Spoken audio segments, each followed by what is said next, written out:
Bine v-am găsit la seria de emisiuni despre naștere, despre sarcină, despre bebeluși, despre nou-născuți, despre joaca copiilor în burtica mamei, ce ar trebui să facă tații în timpul sarcinii, a mamei, a viitoarei mămici.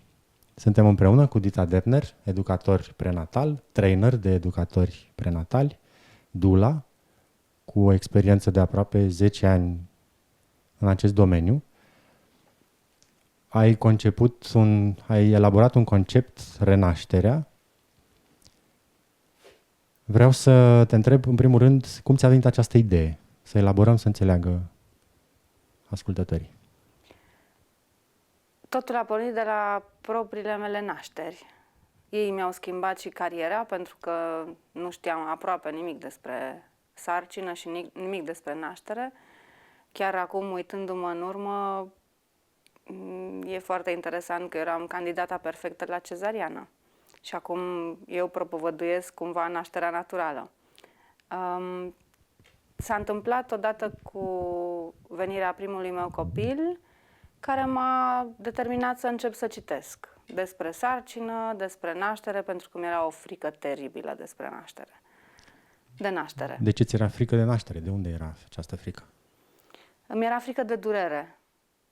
Dacă aș fi născut vreodată, aș fi bifat cumva acțiunea, ok, facem un copil, dar pe mine să mă anestezieze total, să scoată copilul de acolo și nicio problemă.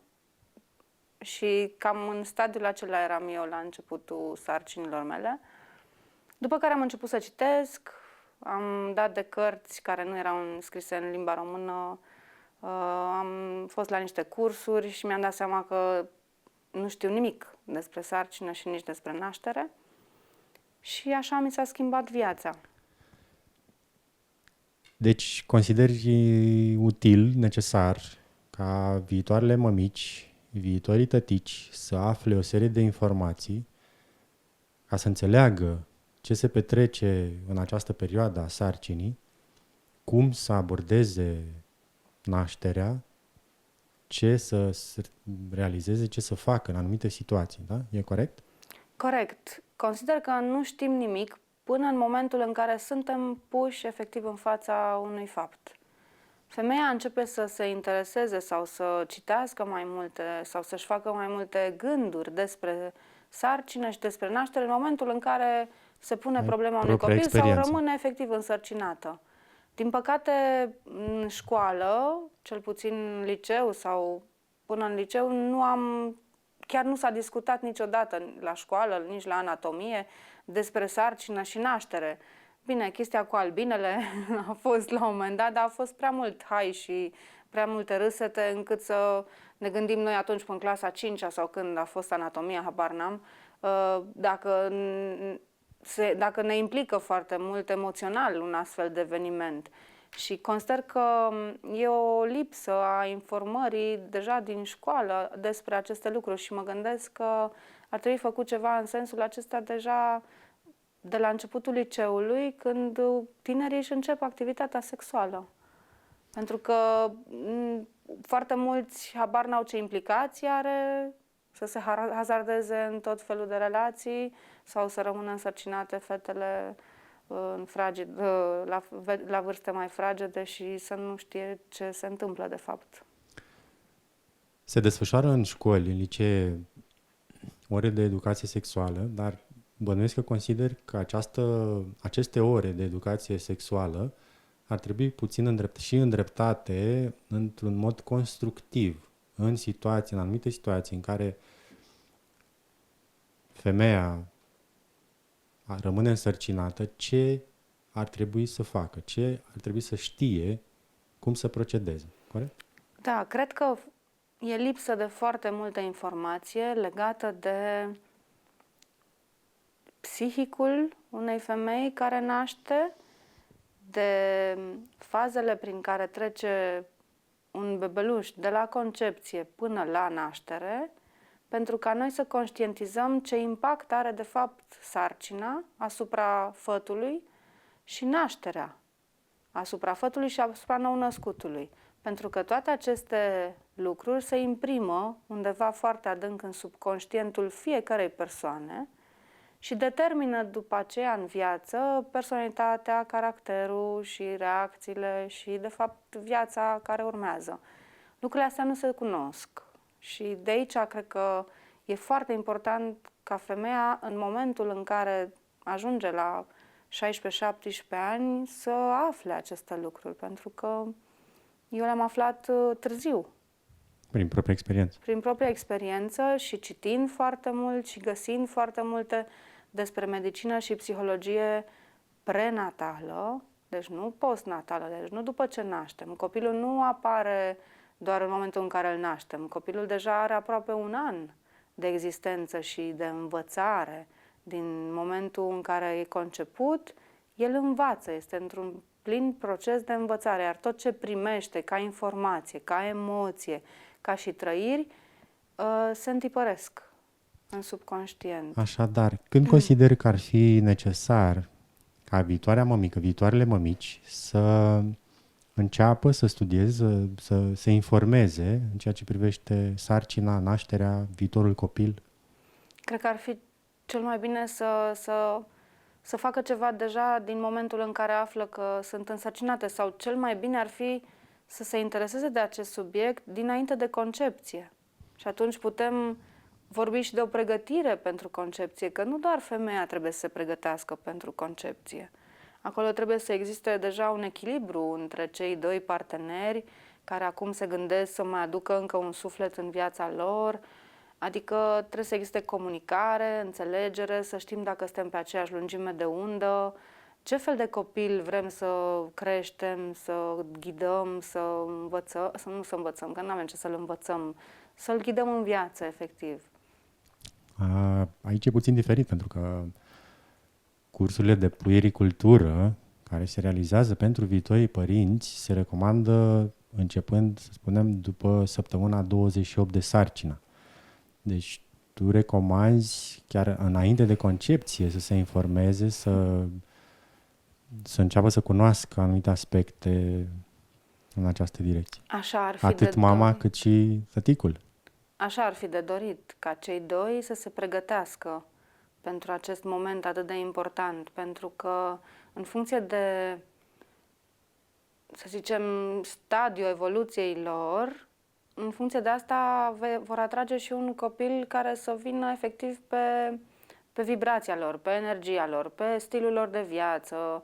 Deci cu cât avem mai mult de oferit, cu atât copilul va avea mai multe variante de ales. Și astfel și părinții încep să înțeleagă ce anume își doresc de fapt. Exact. Acum, bineînțeles că cele mai multe sarcini poate vin ori neașteptat, ori foarte mult dorite și așteptate mult timp. Iar ceea ce spun și eu de fiecare dată este că informarea este foarte importantă chiar de la început. Deci cu cât știm mai repede, cu atât ar fi mai bine să începem să citim, să ne informăm și să căutăm informațiile nu în mass media unde ce vedem. Vedem filme în care femeia țipă și urlă la naștere, în care ea este efectiv ghidată ce să facă, cum să facă și când să facă. Și uităm că, de fapt, nașterea este un proces fiziologic, iar sarcina, în ziua de astăzi, din păcate, este considerată ca o boală. Toate femeile, în momentul în care sunt însărcinate, fug la analize, la medic, de parcă dintr-o dată ceva nu mai funcționează așa cum trebuie. Bine, aici depinde foarte mult și de stilul de viață. Dacă ducem un stil de viață sănătos, mâncăm hrănitor și așa mai departe, se schimbă un pic lucrurile. Ai pomenit că sarcina e considerată a fi o boală. În trecut, la naștere, erau asistate viitoarele mămici doar de moașe. Da. În situații de complicații intervenea un ginecolog, un medic. Acum, fiecare viitoare mămică este asistată din start de un medic.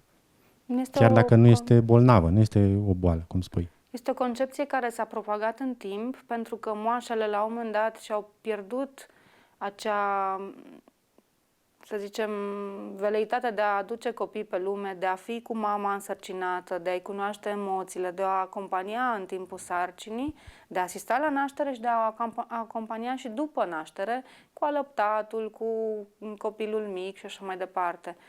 moașele, care erau efectiv aceste însoțitoare ale femeii în timpul sarcinii și a nașterii, au devenit pur și simplu în ziua de astăzi doar niște simple asistente, care nu prea mai asistă nici nașteri foarte multe, pentru că medicii fac asta.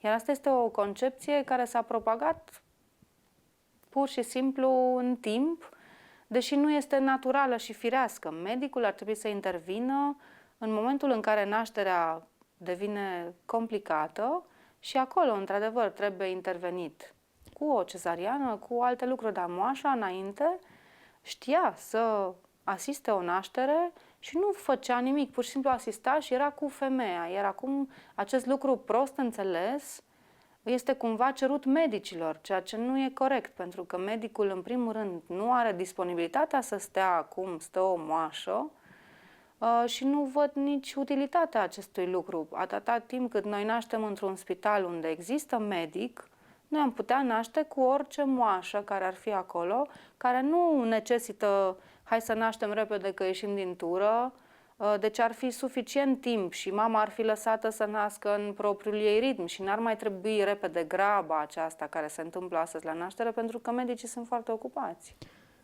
Concret, ce ar trebui să facă o viitoare mămică când află că e însărcinată? Ai spus să se informeze, să citească, poți să ne recomanzi încotro să se îndrepte. Pe internet sunt foarte multe informații. La modă sunt cursurile de mămici care se țin de spitalele unde femeile merg să nască. Ce pot să vă spun este că toate aceste cursuri și lucruri care se oferă gratuit mai nou, pentru că sunt cumva finanțate de firmele care își vând cremele, celulele STEM sau eu știu alte cosmetice sau lucruri pentru bebeluș și pentru mamă, au informații pur, să zicem, bazale, cum să înfășezi un bebeluș, ce să facă tăticul, de aceea se fac cursurile de puericultură, da, cum să-l îngrijească, dar nu vorbim aici de lucruri mai profunde, precum atașamentul față de părinți, de luatul copilului în brațe, de alăptare. Aici intervine foarte mult comerțul în toate aceste aspecte care ar trebui să fie naturale și fiziologice. Adică, în loc să alăptăm, firma de lapte prea vine și ne ține conferințe de cât de bun este laptele, în loc să ne bazăm pe lucruri simple, vin și ne dau creme cu antibiotice și ne povestesc ce trebuie să facem neapărat ca să putem să naștem, să putem să alăptăm. Din ce spui tu, pledezi pentru sarcină, pentru o naștere cât mai naturală, ulterior nașterii o alăptare și o creștere a copilului cât mai naturală, cu produse, cu lapte la sân, fără lapte de praf, doar când este strict necesar, da? Da, pledez pentru natural, pentru că sarcina este ceva fiziologic, iar culmea este că, dacă stăm să ne gândim, cuplul cum contribuie la creșterea copilului în burtica mamei? Doar la concepție, da? Se întâmplă treaba cu ovulul, cu spermatozoidul, se unesc, se întâlnesc, se divid celulele și dintr-o dată totul ce se întâmplă în corpul mamei devine un miracol, pentru că nici medicina nu a reușit să noteze pas cu pas tot ce se întâmplă și se minunează și ei. Da? Și așa, uite, de exemplu, avem un exemplu, în primele 12 săptămâni de sarcină, evoluția copilului este într-o anumită viteză, astfel încât dacă el s-ar dezvolta la fel în următoarele 6 luni, copilul ar avea 1,5 tone la naștere, ceea ce nu se întâmplă. Deci foarte importantă perioadă este perioada aceasta de primele 12 săptămâni, când totul se desfășoară după un plan foarte bine stabilit, iar copilașul, fătul, este perfect dezvoltat până la 12 săptămâni. De aceea este foarte puține femei știu cât de important este exact acest moment de început. De aceea poate că femeia află doar în momentul în care fătul are deja 4 Câteva săptămâni. Da? Ea nu știe încă că este gravidă. Multe femei nu-și dau seama că sunt gravide pentru că cumva copilul are nevoie de acea liniște și pace și calm interior ca el să poată să-și continue procesul acela de creație. Iar noi, prin fricile, prin emoțiile noastre, care, dacă aflăm că suntem gravide, noi fugim repede la doctor, la analize, este suspans, emoții, chestii negative, poate, da? Noi bruiem acel proces de creație și asta strică destul de mult, pentru că eu consider că dacă ar trebui să știm cum evoluează copilul, am fi avut burți de sticlă și ne-am fi uitat efectiv cum se dezvoltă copilul, ce i-a mai crescut și așa mai departe. Noi foarte mult prin ceea ce facem acum în societatea asta modernă, nu neg că medicina nu a adus progresul și nu a salvat vieți și salvează vieți în continuare, dar noi medicalizăm un proces foarte natural și fiziologic care nu are nevoie de supramedicalizare, ci de revenire la firesc, la natural. Pentru că emoțiile sunt foarte importante la mamă și în ce mediu emoțional se scaldă ea, scaldă și bebelușul, pentru că bebelușul este făcut din fluidele ei și ale partenerului. Deci e important, pe lângă pregătirea directă, fizică, să spunem, în sarcină, o pregătire emoțională, spuneai, o pregătire psihică, astfel încât bebelușul să parcurgă acest traseu intrauterin la mod foarte natural, firesc, sănătos. De ce consideri, că spuneai de participarea cuplurilor, de ce consideri participarea sau necesitatea participării și a viitorilor tătici? Pentru că din experiență îți spun, tăticii participă inclusiv la cursurile de puericultură împinse de mămici. Hai și tu la curs, părinții nu au niciun chef, și pentru într-un diplomă. fel, și pentru zile de concediu. Exact. Într-un fel, tăticii consideră că sarcina este treaba mamei. El și-a făcut treaba și-a încheiat ce avea de făcut până după naștere, când reapare, să spunem, rolul tăticului în viața de cuplu, în viața familiei.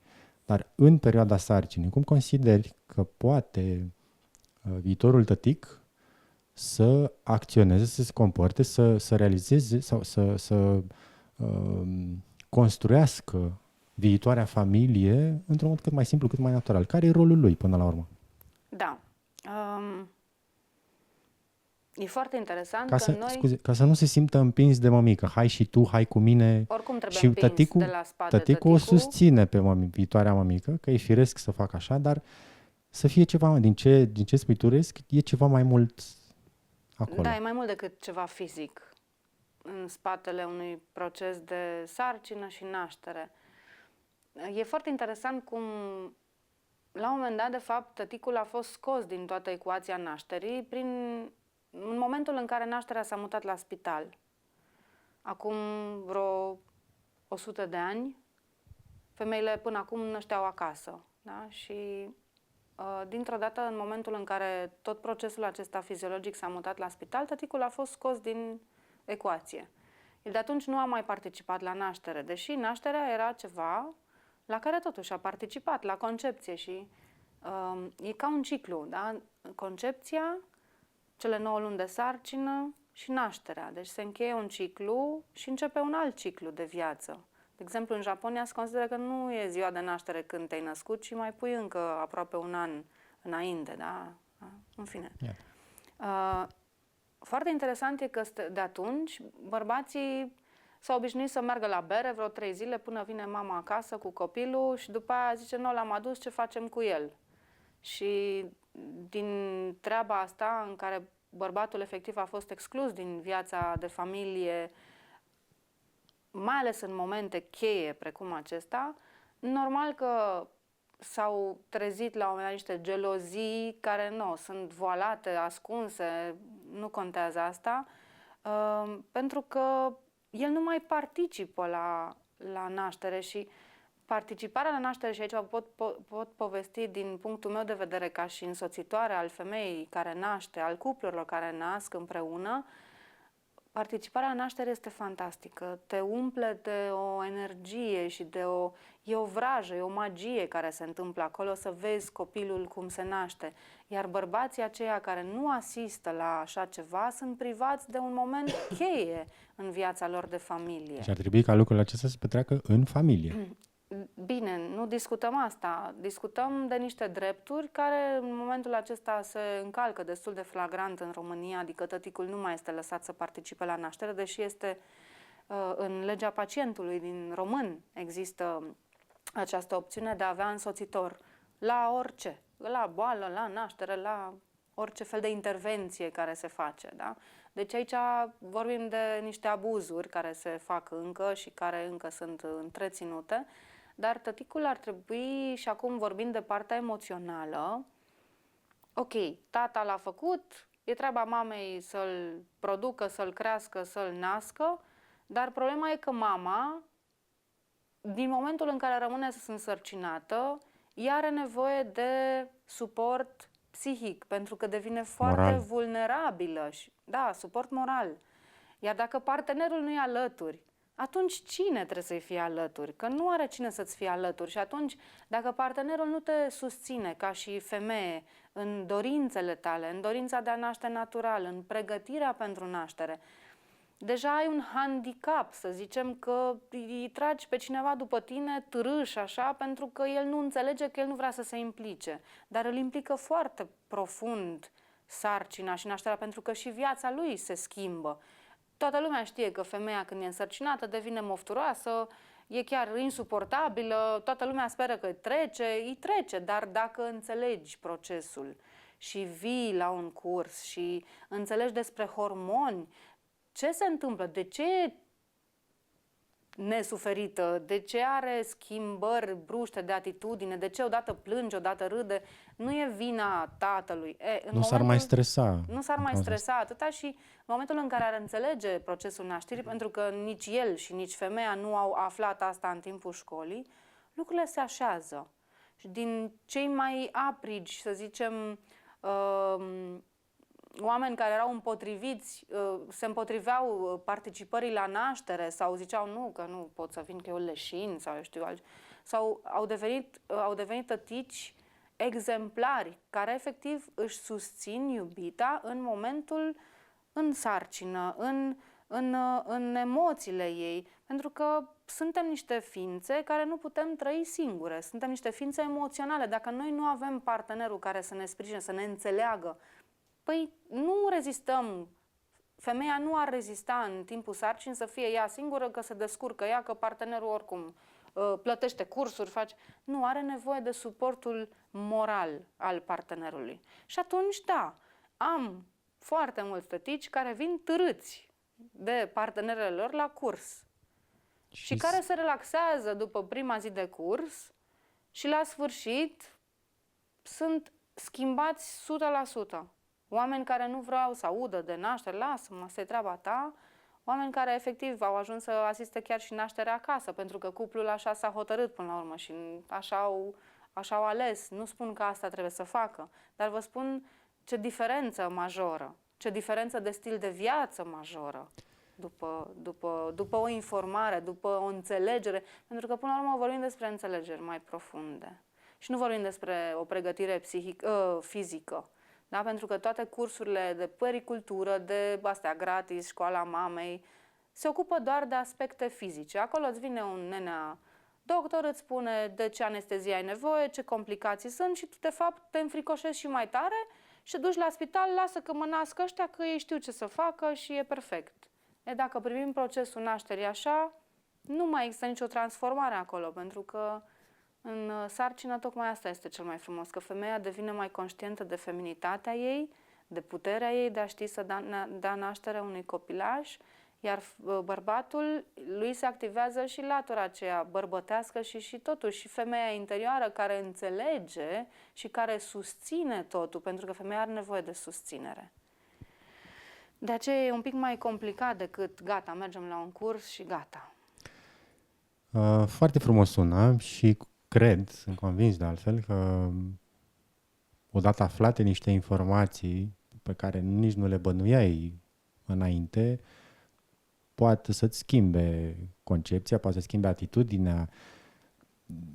Spuneam că viitorii tătici pot scăpa de un anumit stres. Nu mai știu ce să facă. Cunosc destui viitori tătici care sunt îngroziți. Iară vine noaptea, iară Vrea ca să apar aveți murați. poftele, iarăși mofturi, în condițiile în care începi să cunoști, să înțelegi ce se petrece în corpul femeii, viitoare mămici, cred, sunt convins că altfel îți asumi, altfel interpretezi totul și altfel acționezi în tandem, împreună cu viitoarea mămică. Așa am împreună avut, cu de iubita. exemplu, tătici care la curs, la un moment dat, după ce se destindea atmosfera nouă, că în prima oară erau înțepați, și când și-au dat seama că nu e un curs în care iei notițe sau adormi, e ceva interactiv și e util și află informații importante pentru ei, în acel moment mă întrebau, bun, cum e cu... Vreau să înțeleg și eu mai bine de ce e atât de nesuferită câteodată, de ce plânge sau de ce își schimbă brusc atitudinea, starea. Ei, și în momentul în care am început să le explic că chiar au nevoie să fie ei mai, să zicem, permisivi și să înțeleagă, lucrurile s-au schimbat și în dinamica lor de cuplu. Pentru că eu țin cu foarte mulți, țin legătura și după ce se termină cursul și îmi povestesc că, wow, ni s-a schimbat viața și nu poți să-ți imaginezi ce mult mi s-a schimbat partenerul. Au căpătat o altă integrare. Deci e altceva, pentru că el înțelege atitudinea ei și stările ei, iar ea se simte sprijinită și atunci nu mai are impresia că este singură și trebuie să înfrunte totul singură, pentru că, până la urmă, e greu să fii zen în sarcină, pentru că îți vin foarte multe încercări, de la coșmaruri noaptea, de la câteva neplăceri, poate, care arată niște lucruri nerezolvate în subconștient, din copilărie și așa mai departe. Deci sunt foarte multe aspecte psihologice și culmea este că toate astea influențează în mod direct dezvoltarea fătului din burtică, pentru că acest copil, deja de la concepție, înregistrează comportamente, trăiri, emoții, iar mama, dacă e bine, pentru că o înțelege partenerul, deja îi oferă copilului alt start. Deci copilul ăla nu vine cu sechele, cu foarte multe certuri, cu lucruri neînțelese, cu sentimente de abandon, de singurătate pe care mama le trăiește și le transmite implicit copilului, pentru că acum bănuiesc că toată lumea a auzit de teoria apei, da, a lui Masaru Emoto, care spune că apa se imprimă cu emoțiile noastre și cu orice fel de emoții, negative sau pozitive. Și atunci, atâta timp cât copilul acela crește în fluid și un bebeluș la naștere este 90% apă, pe timp ce îmbătrânim scade apa aceea, procentajul acela atât de mare în corp și ne schimbăm, dar în momentul acela ne putem da seama cât de mult imprimăm noi copilul și subconștientul copilului cu emoțiile și trăirile noastre. Concret, poți să dai câteva direcții, câteva teme de informare viitorilor părinți care, să spunem, își doresc să afle mai mult, își doresc să abordeze temele de care vorbești tu, ce anume vor afla dacă vor aborda, să spunem, conceptul renaștere? Pentru că mi-am dorit ca acest concept să ajungă la cât mai multe mame, mi-am propus în viața aceasta să dau foarte mult din informațiile pe care le-am aflat, le învăț și le cultiv de un anumit timp, scriind pe blogul meu, pe site-ul meu, făcând filmulețe, cum sunt și aceste emisiuni, care bănuiesc că o să facem multe ca să putem să acoperim cât mai mult din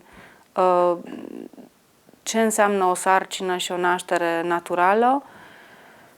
Eu vreau să ajungă lucrurile acestea la foarte multe mămici și la foarte multe cupluri și de aceea, de exemplu, m-am hotărât să specializez cât mai mulți educatori prenatali, să-i ajut să predea aceste cursuri în alte orașe din România și nu numai în România, și în lume, tocmai pentru ca aceste informații să ajungă într-o formă sau alta la viitoarea mămică. Vor fi informații legate de alimentație, vor fi informații legate de procesele care apar pe parcursul sarcinii, pe care viitorii părinți ar trebui să le cunoască, să le înțeleagă. Vor fi lucruri sau informații legate de anumite teste, ce trebuie să facă concret și mămica și viitorul tătic în perioada de 9 luni de zile? Se discută? Sunt informații concrete pentru ei? Deci eu deocamdată am reușit să pun foarte multe informații într-un curs de 4 zile. Cartea care va apărea curând va avea iarăși foarte multe informații pe care n-ai cum să le predai doar în 4 zile, dar pot începe de undeva. Prin faptul că deja au ajuns aici și se uită la acest filmuleț, deja au un drum în față care se deschide. Pentru că, într-adevăr, sunt foarte multe informații pe internet care unele se bat cap în cap. În momentul în care ai apucat un drum și în momentul în care vezi că rezonezi cu ceea ce vorbesc eu, de exemplu, că nu e pentru toată lumea, aceste informații nu sunt pentru toată lumea, pentru că nu toată lumea le înțelege și le poate accepta. Da? Sunt foarte mulți psihologi încă care nu acceptă că, de exemplu, un făt învață deja din timpul concepției, da? De după concepție, din timpul vieții lui intrauterine. Deci conceptul acesta este revoluționar, deși are peste 50 de ani vechime și este acceptat în țări germanice sau în America, sau aici mă lovesc încă de oameni care nu cred în așa ceva, dar ideea este că, indiferent dacă ei cred sau nu, lucrurile se întâmplă și noi putem face ca copilașii noștri să nu vină în lumea asta cu traume și cu problemele părinților, atâta timp cât părinții devin conștienți despre asta și fac ceva în sensul acesta. Deci, să înțeleg că putem să spun așa, să emitem o promisiune celor care ne urmăresc că vom face o serie de emisiuni pe aceste teme, pe aceste domenii, astfel încât viitorii părinți să afle cât mai multe informații, să fie pregătiți sau să se pregătească pentru sarcina, pentru naștere, pentru viitorul copil sau deci viitorii copii care vor veni pe lume.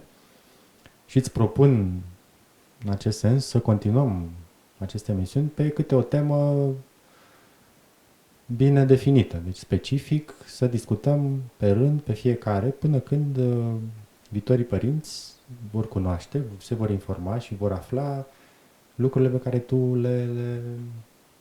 le transmiți. De acord? De acord, foarte de acord și mulțumesc pentru această oportunitate, pentru că chiar e nevoie, pentru că și lumea întreagă s-ar putea schimba doar prin fiecare naștere, care am face-o altfel și copiii care ar porni altfel în viață. Gândiți-vă că copiii care se nasc fără traume și care părinților sunt conștienți de importanța a ce învață ei în primii 2-3 ani de viață, că ea sunt cei mai importanți. Până la 7 se mai imprimă subconștientul cu lucruri, dar primii 2-3 pun baza. Și atunci dacă eu știu că de la concepție până la 2 ani pot să fac ceva ca acel copil să n-aibă nevoie de terapie, de psiholog în viață, m-aș bucura enorm, pentru că îmi dau seama cât avem noi de lucrat pe propriile noastre traume, privind sarcina, privind propria noastră naștere, de cum am fost noi despărțiți de părinții noștri la naștere și de toate ororile care s-au întâmplat în viețile noastre și cu care ne luptăm, de fapt, la nivel subconștient și acum, la hăți ani. Mă bucur că vom realiza această serie de emisiuni. Mulțumesc, Dita Webner. Mulțumesc ascultătorilor și ne vom vedea în episodul următor.